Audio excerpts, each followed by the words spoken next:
Okej, tack så mycket. Tack för att jag får vara den som gör sermon idag. Och, jag kan ju inte se er i lokalen, men jag kan se de som är här med mig på Zoom.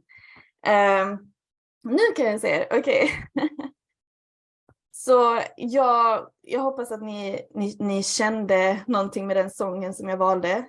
Jag tycker själv att det är en väldigt underbar sång. Like giving the glory to God. Min sermon idag kommer vara på engelska. All right, so let me begin. So my sermon is Vision, the roadmap for our life of faith. All right, so this is a question that I feel a lot, and I think a lot of people do. How do I include God in my busy life?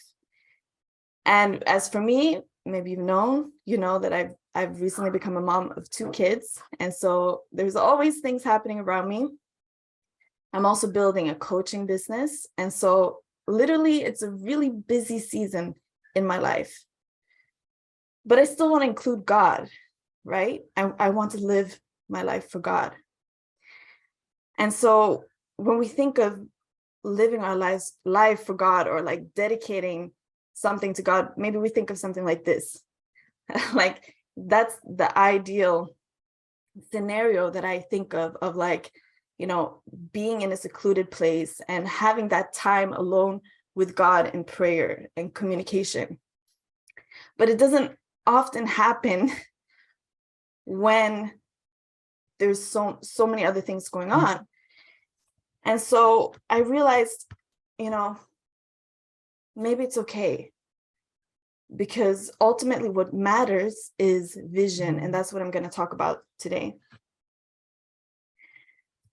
All right, so vision, what is the definition of a vision? So this is something I pulled up on Google, and it says, obviously, literally, vision. Oj. Check if you can see the PowerPoint. Kan ni höra mig? Kan ni se mig? Can you see the PowerPoint? Okay. Yeah. All right. So it is literally the faculty of being able to see, right? But it's also the ability to think about or plan the future with imagination or wisdom. And you see words like, imagination, creativity, inventiveness, innovation. That's all part of vision. And so just to contrast that, mission, what is mission? It sounds similar, but mission, and I feel like our members in our movement are often very mission oriented, maybe instead of vision oriented. And of course, it's for a reason. It's because a mission, as the definition says, is a specific task with which a person or group is charged.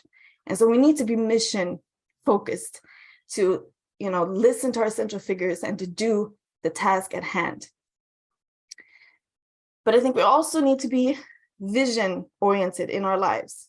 And so I'll get more into that. So somebody with vision is a visionary, and a visionary can see what is possible before anyone else can. And so when we think of visionaries, maybe we think of, we think of historical figures, or we think of great speakers like Martin Luther King Jr., or we think of Gandhi, or maybe historical explorers. But of course, like the biggest visionary of all is God. God created this world, and I get emotional, I can't help it. But he created us wanting to experience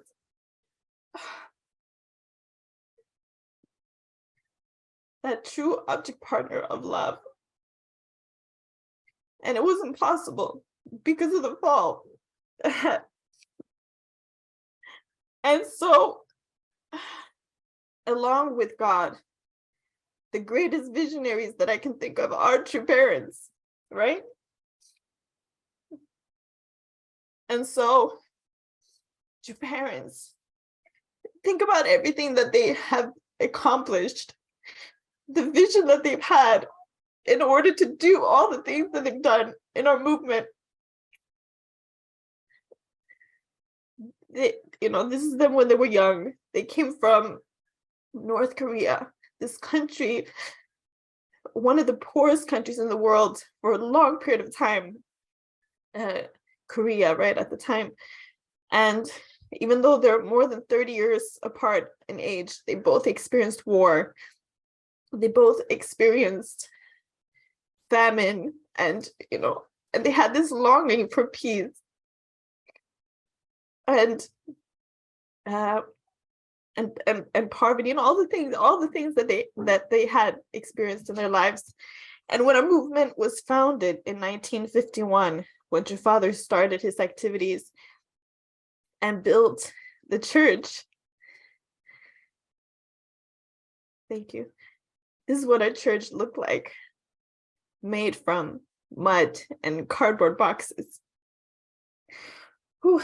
All right, so here's some quotes from Father during that time. So, I broke rocks, dug the earth, and carried up gravel. We mixed mud and straw to make bricks, then stacked them up to make walls.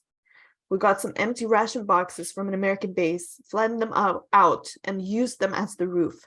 We laid down a sheet of black plastic for the floor. Even simple huts are built better than this. Ours was built against a boulder, so a big piece of rock stuck up in the middle of the room. Our only possessions were the small desk that sat behind that rock and one Pilkins easel. When it rained, a spring would bubble up inside our room. How romantic to hear the sound of the water flowing beneath us where we sat in the morning after sleeping in this unheated room with the leaking roof and water still flowing below. We would rise with runny noses. Even so, we still were happy for our small space where we could lie down and put our minds at ease. The surroundings were miserable, but we were filled with hope from living on the path of God's will. And I think about, just several decades after this, our movement was a global movement. And, these are two of the big, I guess you could say, providential accomplishments or accolades even that True Parents accomplished, of meeting Gorbachev in 1990 and meeting Kim Il-sung in 1991. And think about all the things that True Father went through before that. Just 5 years prior to meeting Gorbachev, True Father was in Danbury prison. And before that, he was in prison many times, experienced labor camp and all of those things. And, this is just to show you the contrast of that mud hut in 1951. And in 2006, we have Cheonggong Peace Palace, our palace. And we have Cheongpyeong, and it's still, so many beautiful buildings are being built at Cheongpyeong today, right? And so it's just that maybe shows like the physical, material expansion of our movement. But also, of course, we know the internal things, and how many hundreds and thousands of people have been blessed, couples who have been blessed, and the impact that your parents have made in people's lives. So how incredible it is when somebody can have such a big vision, and that vision can be connected to God's vision, who wants to restore this world, right, back to that origin, that original idea of that original ideal of being able to be in communication and in oneness with his children, right? And so here are some more quotes. These quotes are all from True Father's autobiography. So here it says, all great leaders in history had a definite sense of purpose in life from the time they were children. From childhood, they nurtured that purpose, held in their hearts, and exerted great energy to achieve it. Whether they were sleeping or playing with their friends, these great leaders geared every youthful action toward preparing for the stage they would stand on in the future. Is this how you are living your life?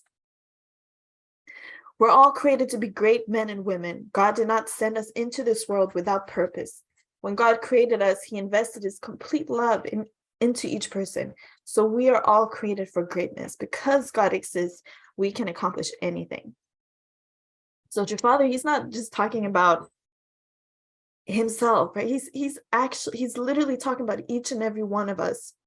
All of us have this purpose that we need to live into, to make God happy, to know that, we are living into our greatness. To set your objective is to give meaning to the life you will lead. If you do not have a definite purpose in your heart, you will not be able to endure the difficult training required to reach the top. Only if you have an objective will you have the power to maintain your course and live a life that is a cut above those around you. And here he uses the word objective, but it's the same as vision. So the way I see it is like this. There's God's vision that encompasses the cosmos, everything, everybody. And literally, he's with each and every one of us. So the vision is broad, it's big, really, really big. Chuper's vision is in oneness with God's vision, is also very big. But of course, they're physical beings, so it's not, they can't see everything that's happening in the same sense as God. But then there's also my vision, and I'm also a piece of the puzzle. I need to have a vision for my life and for who I want to be in order for God's vision, in order for Chuper's vision to be realized. It's like, if I don't have a vision that I'm moving towards, that piece of the puzzle can't be there. And then God's vision can't be realized. The ideal world is each and every one of us living into that vision, living into our purpose, living into our greatness, right? All right, so as we grow and as our hearts grow, our vision expands. Just think about it, like as babies, maybe, to start, as babies growing in our mother's womb, that's our whole world. And then as we're born, as we're small kids, our family is like our world. And that's as far as we can see. And then we go to school, we get friends, our world expands.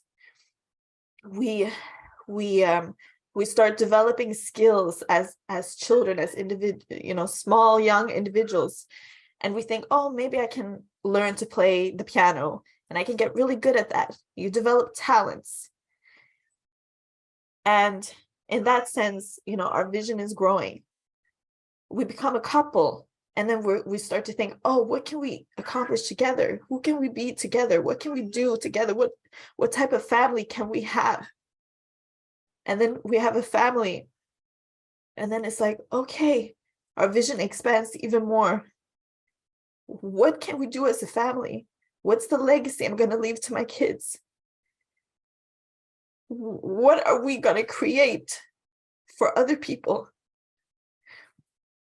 And it's also, you can think of it this way, when you, let's say you try sprinting, and first, you get really good at the 200-meter sprint, but then you want to go to the next level. You want to go to the 500-meter sprint. So we always want to grow. We always want to expand. And the thing is, if you have a long-term vision, the short-term things don't stress you out. Again, think about everything that your parents have gone through. How did they manage to do it? It's because they were always connected to this vision. God's vision, their vision, it was the same. So, but it's so easy still to stress about the little petty things. And that's when we need to stop and connect ourselves to the vision, what really matters. So, again, to get clearer here. So a vision is a clear picture that produces passion.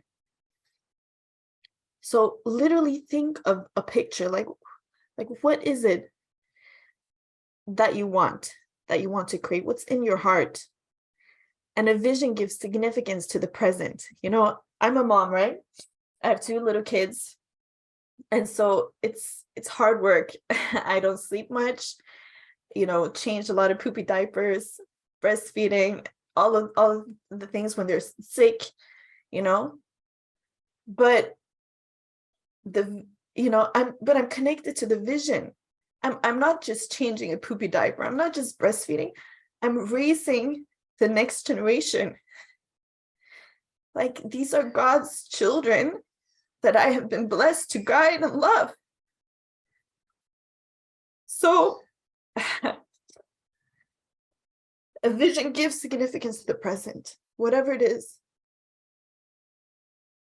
A person with vision is consumed by the tension between what is and what should be.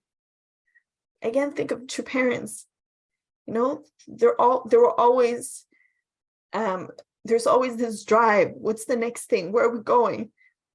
There's that energy. They can't stop because they're completely consumed by that vision, right? And so how can we inherit that? How can we have that and make that real in our lives? So what are you striving toward? What do you see as your future? What is the future you want for your children and grandchildren? And, you know, because we hear like these things, you know, Vision 2020, Vision 2027, that we're striving toward as a movement. And that's wonderful and that's great. And we need to do our best to support that. But it does not necessarily produce that passion maybe in our hearts, because it's up there, it's out there, it's far away from us. So we need to, like, what is real for you in your life right now? And that will automatically connect to the bigger vision as well. Who do you need to become to support that vision? What changes do you need to make? What are the steps to get there? And I really want to encourage you to reflect on these points yourself, but also to talk about these things with your spouse, with your family, and how can we support each other in our visions? And so these quotes are from True Mother's autobiography. Each new generation endures heartache. Sometimes young people compare themselves to others and lament their status. A desire to give up may pop into their heads, and rather than looking within, they may feel like blaming others or the world they live in. The more difficult our situation, however, the more we have to remember our original dream.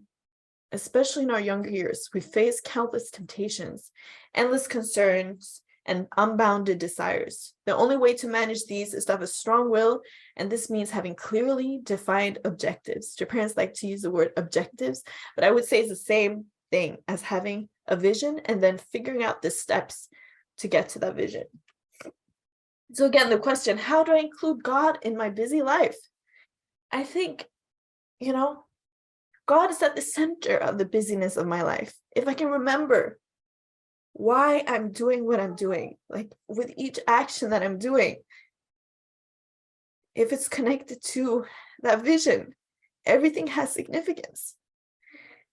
My life of faith doesn't have to be separate of, like, you know, I'm only living into my life of faith when I'm in a silent place praying with God. That's great, of course, as well. But my actions is my offering to God. My actions, my intentions, my thoughts. All right, thank you. Couldn't help but be moved. I hope you guys got something out of this. Thank you.